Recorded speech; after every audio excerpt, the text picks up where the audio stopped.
True scary Christmas shopping stories. Number 1. The customer. I hear a lot of scary shopping stories, and they are usually from the perspective of the person who is shopping. However, my scariest experience happened when I was working at a bookstore. About 2 months after I was promoted from bookseller to assistant manager, we were hit by the Christmas rush. It was always so overwhelming, really.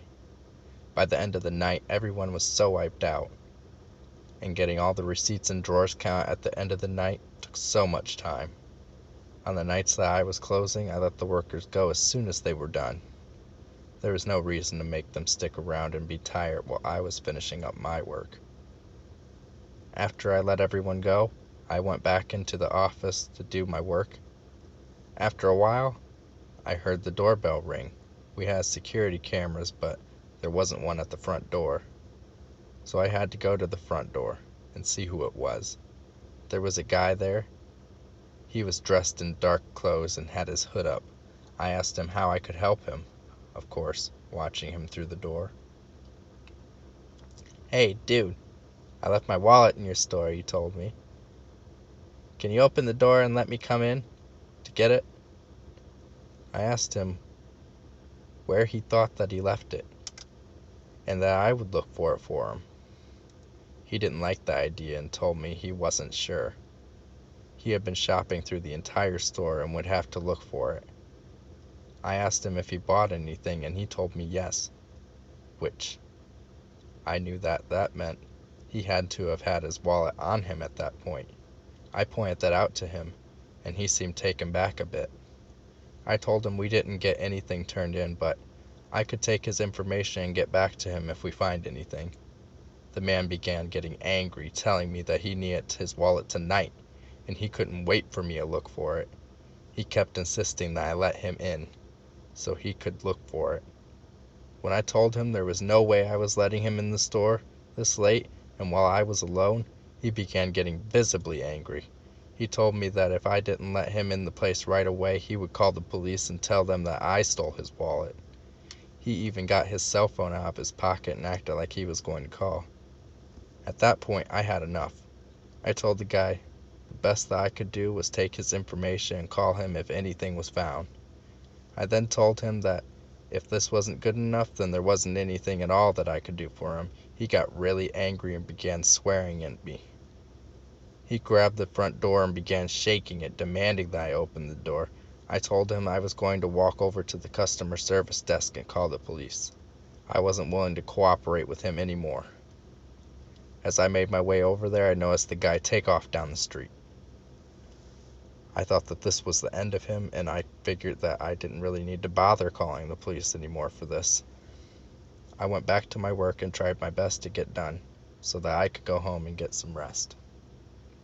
It took me about 2 hours to finally finish all of my work. I hadn't heard the doorbell ring and pretty much figured that I wouldn't be seeing that guy again.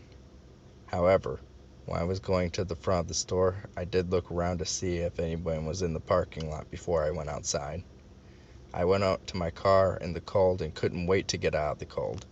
However, I froze. I was maybe within a couple feet of my car, and there was someone in the back seat of it.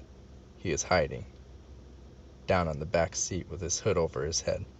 But there's definitely someone in the back seat of my car, and I knew exactly who it had to be.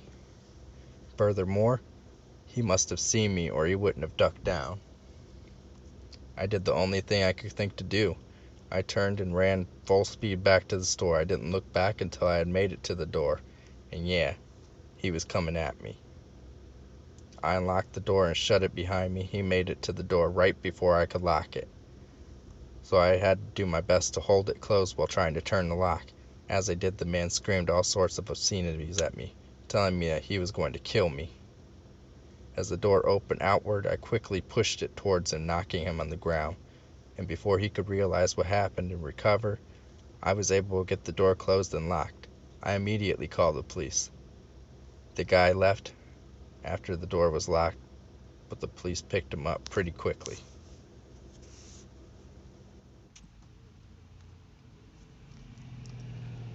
Number 2. Shopping at home. I really wanted a PlayStation 4 when it was originally released, and I tried everything to get one as quickly as possible. The local Best Buy was having a Black Friday sale and I stood in line waiting to get one, but I was nowhere near being lucky enough to actually get one in this method. I then tried getting one online. As much as I wanted one, the people on eBay and Amazon who were reselling them, they were asking way too much money and I couldn't afford them. After several days of trying my best to find a way to get one, I had to come to the conclusion that it just wasn't going to happen. It was then that I thought I came across a bit of luck. Going through Craigslist, I found that someone was reselling their PlayStation 4, and at no more than the original buying price of the system. I, of course, was skeptical. I couldn't understand why they would do that. Also, I figured as the demands of the system had happened to be, that someone would have claimed it right away. I immediately emailed the seller and let them know that I was very interested and hoped that they still had it.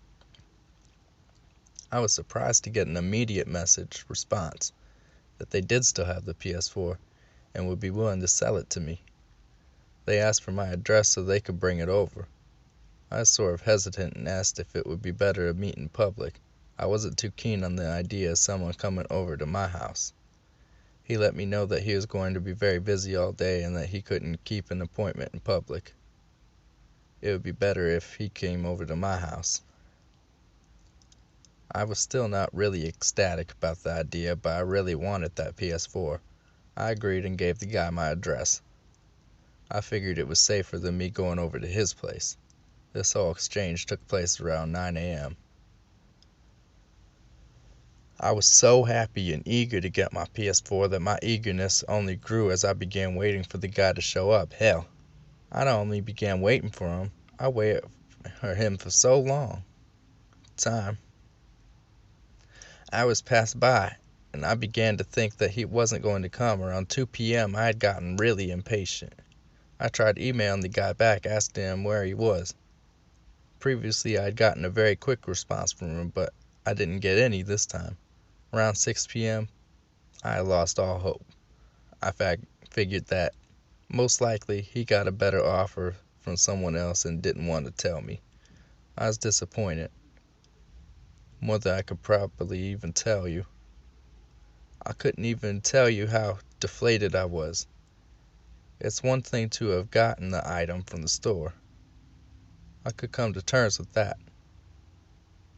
But I was so close to having one in my hands and I didn't get the PS4. And that was the scariest thing to happen to me. Just kidding. For the rest of the night I kept looking around on Craigslist to find a new PS4 that was within my price range.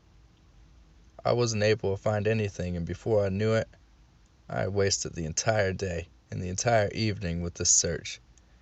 It was past midnight and I had nothing to show for the day. I got ready for bed, and that was when I heard something. At first, I had dismissed it, thinking that it's just my imagination. Then I heard it again, and someone was knocking at my door.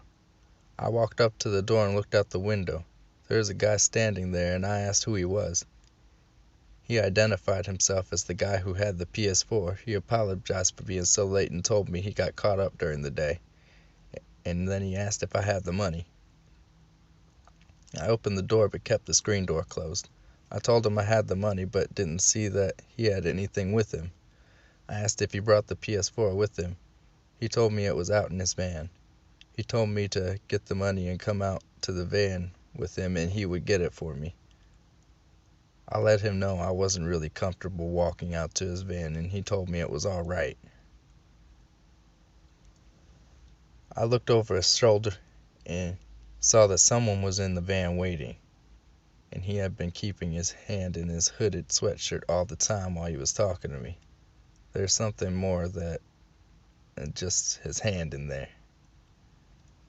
I told him I'd go get my wallet and then come back. He protested as I closed the door in his face, and then I locked it.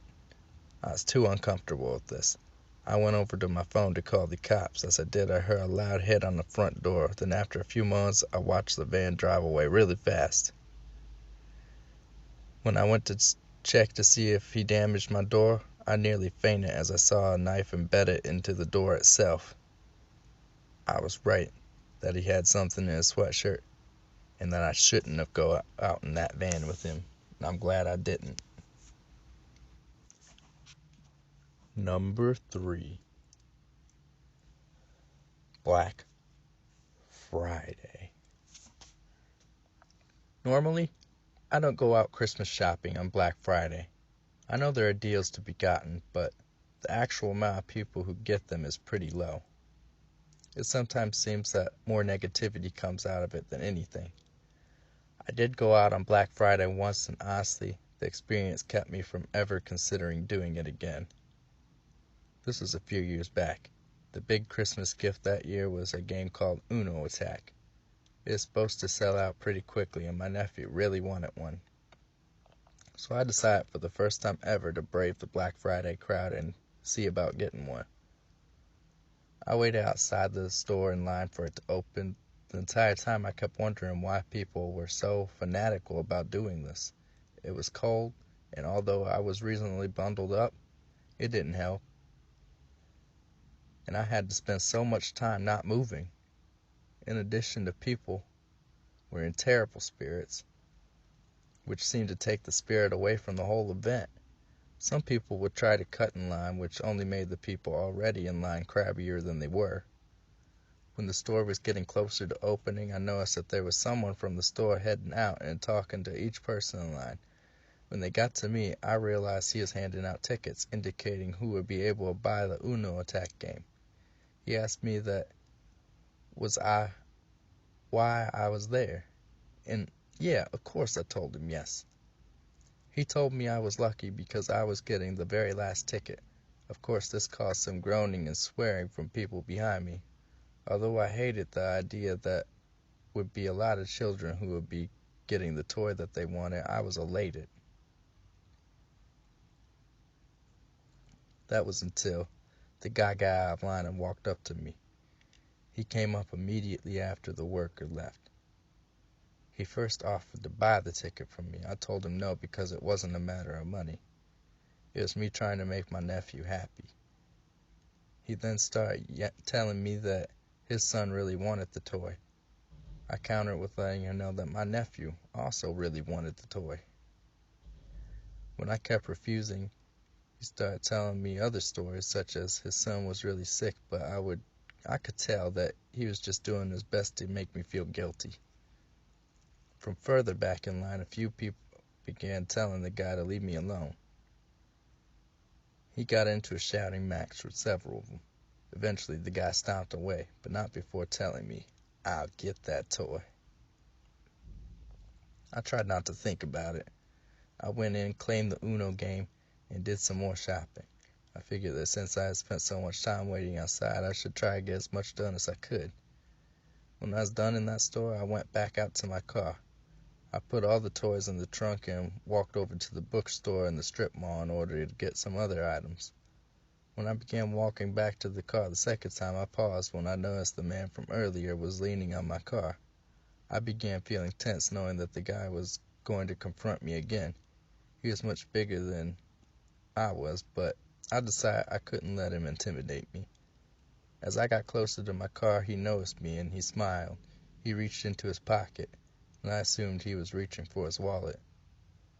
But it only took a moment before I saw that it was a pocket knife, and he had flipped it open. I immediately stopped. I couldn't imagine the guy would be so stupid enough to try and threaten me or stab me in a busy parking lot. But I didn't want to test that theory, so I turned and quickly ran back into the store that I had bought the Uno game in. I let the store security know what had happened, and they gave me an escort out to the car. The man was gone, but I was still shaking. I was more shaken when I noticed knife marks on the lock for my trunk, and the trunk has been dented. There was also deep scratches in my driver's side window, and I've never went out on Black Friday again.